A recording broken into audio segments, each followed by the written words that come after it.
Hello hi ಸ್ನೇಹಿತರೆ, welcome to Saptagiri YouTube channel. ಇವತ್ತು ಹಳ್ಳಿ ಸ್ಟೈಲಲ್ಲಿ ಫ್ರೈಡ್ ರೈಸ್ ಯಾವ ರೀತಿ ಮಾಡೋದು ಅಂತ ನೋಡ್ಕೊಳ್ಳೋಣ ಬನ್ನಿ ಸ್ನೇಹಿತರೆ. ಇದಕ್ಕೆ ನಾನು ತಗೊಂಡಿರೋಂತಹ ಇಂಗ್ರೀಡಿಯೆಂಟು ಒಂದು 4 ಈರುಳ್ಳಿ ತೊಗೊಂಡಿದ್ದೀನಿ, 2 ಕಟ್ ಕರಿಬೇವು, ಹಾಗೆ 2 ಬೆಳ್ಳುಳ್ಳಿ, 1 ಇಂಚು ಶುಂಠಿ, 3 ಕ್ಯಾರೆಟು, 3 ಕ್ಯಾಪ್ಸಿಕಮ್ಮು, ಹಾಗೆ 1 ಆಲೂಗೆಡ್ಡೆ, 4 ಟೊಮ್ಯಾಟೊ, ಹಾಗೆ 3 ಪಲಾವ್ ಎಲೆ, 4 ಹಸಿ ಒಣಮೆಣಸಿನ್ಕಾಯಿ, ಒಂದು ಅರ್ಧ ಸ್ಪೂನು ಸೋಂಪು, ಕಾಲು ಸ್ಪೂನು ಜೀರಿಗೆ, 2 ಸ್ಪೂನ್ ಗರಂ ಮಸಾಲ, ಅರ್ಧ ಸ್ಪೂನು ಪೆಪ್ಪರು, ಹಾಗೆ 1 ಸ್ಪೂನು ಉದ್ದಿನಬೇಳೆ, 1 ಸ್ಪೂನು ಕಡಲೆಬೇಳೆ, ಒಂದು 4 ಸ್ಪೂನು ಹಸಿ ಕಡಲೆ ಬೀಜದ ಬದಲಿಗೆ ನೀವು ಹಸಿ ಬಟಾಣಿನ ಆ್ಯಡ್ ಮಾಡ್ಬೋದು. ಬನ್ನಿ ಸ್ನೇಹಿತರೆ, ಮಾಡೋ ವಿಧಾನ ನೋಡ್ಕೊಳ್ಳೋಣ. ಇದಕ್ಕೆ ನಾನು ಒಂದು ಟೀ ಗ್ಲಾಸ್ ಎಣ್ಣೆ ಹಾಕ್ತಾಯಿದ್ದೀನಿ. ನಂದು ಟೀ ಗ್ಲಾಸ್ ಮೆಜರ್ಮೆಂಟು, ದಯವಿಟ್ಟು ತಪ್ಪಾಗಿ ತಿಳ್ಕೊಬೇಡಿ. ಒಂದು 3/4 ಗ್ಲಾಸ್ ಅಂದರೆ ಫ್ರೈಡ್ ರೈಸ್ ಅಂದಮೇಲೆ ಒಂದು ಸ್ವಲ್ಪ ಎಣ್ಣೆ ಜಾಸ್ತಿ ಹೋಗುತ್ತೆ, ಯಾಕೆಂದರೆ ಎಲ್ಲ ತರಕಾರಿಗಳನ್ನು ಕೂಡ ನಾವು ಎಣ್ಣೆಲೇ ಫ್ರೈ ಮಾಡ್ಕೊಳೋದ್ರಿಂದ ಎಣ್ಣೆ ಒಂದು ಸ್ವಲ್ಪ ಜಾಸ್ತಿ ಬೇಕಾಗುತ್ತೆ. ಇದಕ್ಕೆ ನಾನು 3/4 ಗ್ಲಾಸ್ ಅಷ್ಟು ಎಣ್ಣೆ ಹಾಕಿದ್ದೀನಿ. ನೆಕ್ಸ್ಟ್ ಹಸಿ ಕಡಲೆ ಬೀಜನ ಫ್ರೈ ಮಾಡ್ಕೊತಾ ಇದ್ದೀನಿ. ಹಸಿ ಕಡಲೆ ಬೀಜ ಇದು ಆಪ್ಷನಲ್ಲು, ನೀವು ಬೇಕಂದರೆ ಹಾಕ್ಕೊಳ್ಳಿ, ಇಲ್ಲಾಂದರೆ ಹಸಿ ಬಟಾಣಿ ಇದ್ದರೆ ತಗೊಳ್ಳಿ. ನಾನು ಹಸಿ ಬಟಾಣಿ ಇಲ್ಲ, ಹಾಗಾಗಿ ಕಡಲೆ ಬೀಜನೇ ಫ್ರೈ ಮಾಡ್ಕೊಂಡು ಇಟ್ಕೊಂಡಿದ್ದೀನಿ. ಚೆನ್ನಾಗಿರುತ್ತೆ, ಇದು ಕೂಡ ಟೇಸ್ಟ್ ಚೆನ್ನಾಗಿರುತ್ತೆ. ಹಸಿ ಬಟಾಣಿಗಿನ್ನೂ ಇದೊಂಥರ ಡಿಫ್ರೆಂಟ್ ಟೇಸ್ಟ್ ಇರುತ್ತೆ, ಹಂಗಾಗಿ ಹಸಿ ಕಡಲೆ ಬೀಜನ ಫ್ರೈ ಮಾಡಿದ್ದೀನಿ. ನೆಕ್ಸ್ಟು ಇದಕ್ಕೆ ಒಂದು ಅರ್ಧ ಸ್ಪೂನಷ್ಟು ಸಾಸಿವೆ, ಸೇಮ್ ಒಗ್ಗರಣೆಗೆ ಸಾಸಿವೆ. ನೆಕ್ಸ್ಟ್ ಅದಾದಮೇಲೆ 1 ಸ್ಪೂನು ಕಡಲೆಬೇಳೆ, ಹಾಗೆ 1 ಸ್ಪೂನಷ್ಟು ಉದ್ದಿನಬೇಳೆನೂ ಕೂಡ ಫ್ರೈ ಮಾಡ್ಕೊತಿದ್ದೀನಿ. ನೆಕ್ಸ್ಟ್ ಇದಾದಮೇಲೆ ನಾನೇನು ತೊಗೊಂಡಿರ್ತಕ್ಕಂಥ ಅರ್ಧ ಸ್ಪೂನು ಸೋಂಪಿನ ಕಾಳು, 1/4 ಸ್ಪೂನಷ್ಟು ಜೀರಿಗೆ, ಹಾಗೆ 3 ಪಲಾವ್ ಎಲೆ, 4 ಒಣಮೆಣಸಿನ್ಕಾಯಿ ಬದಲಿಗೆ ನೀವು ಹಸಿಮೆಣಸಿನ್ಕಾಯಿ ಕೂಡ ಯೂಸ್ ಮಾಡ್ಬೋದು. ನಾವು ಹಸಿಮೆಣಸಿನ್ಕಾಯಿ ಯೂಸ್ ಮಾಡಲ್ಲ ಸ್ನೇಹಿತರೆ, ನಮ್ಮ ಮನೆಯಲ್ಲಿ ತುಂಬಾ ಕಡಿಮೆ, ಹಾಗಾಗಿ ಒಣಮೆಣಸಿನ್ಕಾಯಿನ ಹಾಕ್ಕೊಂಡಿದ್ದೀನಿ. ಇದಕ್ಕೆ ಹೆಚ್ಚಿಟ್ಕೊಂಡಿರೋ ಅಂತಹ ಈರುಳ್ಳಿ ಹಾಗೆ ಕರಿಬೇವನ್ನು ಕೂಡ ಆ್ಯಡ್ ಮಾಡ್ತಾಯಿದ್ದೀನಿ. ಯಾವುದೇ ರೀತಿ ಸಾಸ್ಗಳಿಲ್ದೇ ಫ್ರೈಡ್ ರೈಸು ಅಂದರೆ ಒಂದು ರೀತಿ ಡ್ರೈ ಪಲಾವ್ ಅಂತಲೇ ಅಂದ್ಕೊಳ್ಳಿ, ಫ್ರೈಡ್ ರೈಸ್ ಅಂತ ನಾನು ಇಟ್ಕೊಂಡಿದ್ದೀನಿ ಅಷ್ಟೇ.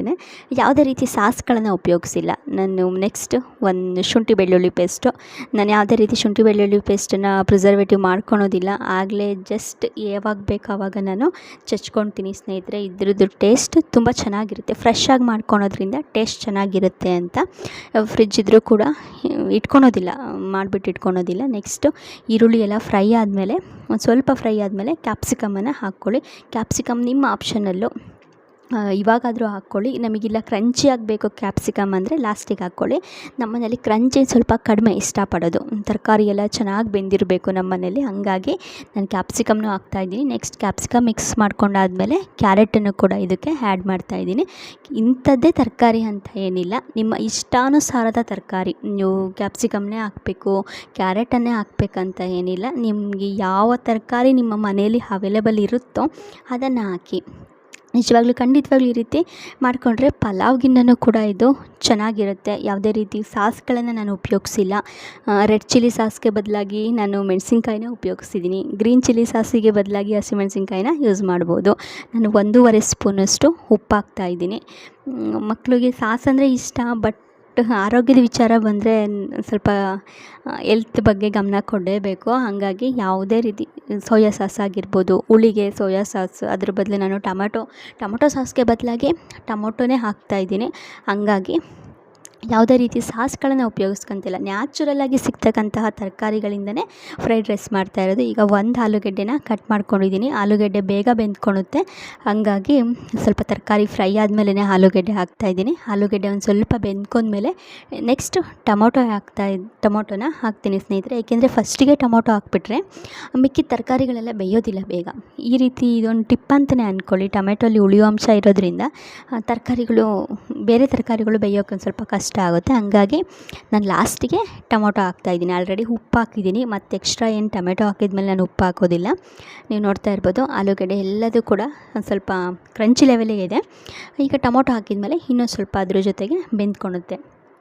ಟೊಮೊಟೊ ಫುಲ್ಲು ಸಾಫ್ಟ್ ಆಗಬೇಕು, ಟೊಮೊಟೊ ಪೂರ್ತಿ ಬೇಯಬೇಕು ಇದರಲ್ಲಿ, ಆವಾಗ ಮಾತ್ರ ಫ್ರೈಡ್ ರೈಸ್ ಚೆನ್ನಾಗಿರೋದು.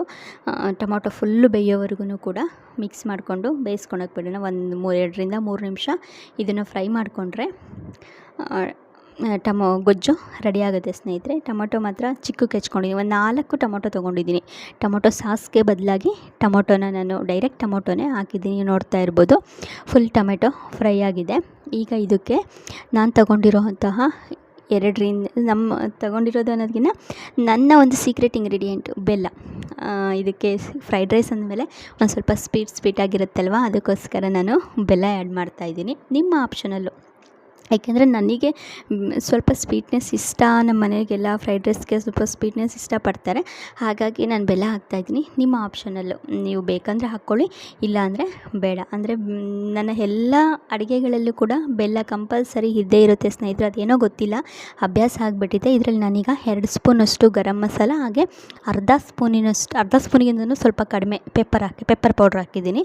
ಏಕೆಂದರೆ ನಮ್ಮನೇಲಿ ಖಾರ ಕಡಿಮೆ, ಮಕ್ಕಳು ಖಾರ ತಿನ್ನೋದಕ್ಕೆ ಜಾಸ್ತಿ ಇಷ್ಟಪಡೋದಿಲ್ಲ, ಹಾಗಾಗಿ ಒಂದು ಸ್ವಲ್ಪ ಖಾರ ಕಡಿಮೆ ಹಾಕಿದ್ದೀನಿ. ಏಕೆಂದರೆ ಒಣಮೆಣಸಿನ್ಕಾಯಿನೂ ಕೂಡ ಹಾಕಿರೋದ್ರಿಂದ ಒಂದು ಅರ್ಧ ಸ್ಪೂನಿಗಿಂತನೂ ಕೂಡ ಒಂದು ಮೀಡಿಯಮ್ಮಾಗೆ ಪೆಪ್ಪರ್ ಪೌಡರ್ನ ಹಾಕಿದ್ದೀನಿ.